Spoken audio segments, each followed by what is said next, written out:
Баршаңызға сәлем. Бүгінгі видеода заварной крем, яғни қайнатылмалы кремнің рецептісімен бөлісетін боламын. Бұл крем Наполеон тортына тамаша үйлеседі. Ал сіздер каналыма тіркеле кетуді ұмытпаңыздар. Ең алдымен сүтімізге жұмыртқамызды салып, үстіне шекерімізді салып, жақсылап қозғап аламыз. Келесі кезекте картофельный немесе кукурузный крахмал саламыз. Егер олар болмаған жағдайда ұн салсаңыздар да болады. Массамызды комок қалдырмай біркелкі етіп, жақсылап араластырып аламыз. Ал енді баяу отқа қойып, үздіксіз қозғап тұрамыз. Біраз уақыт отта ұстағаннан кейін сіздердің кремдеріңіз осылай қоюлана бастайды. Тағы да қоюлана түскенше отта 2-3 минуттай ұстайсыздар.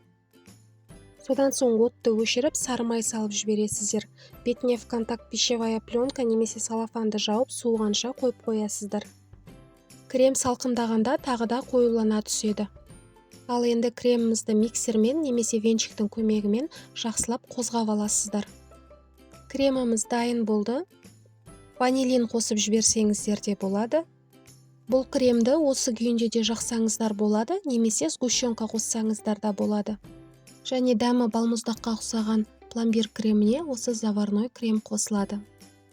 Видеом ұнаса лайк баса кетіңіздер.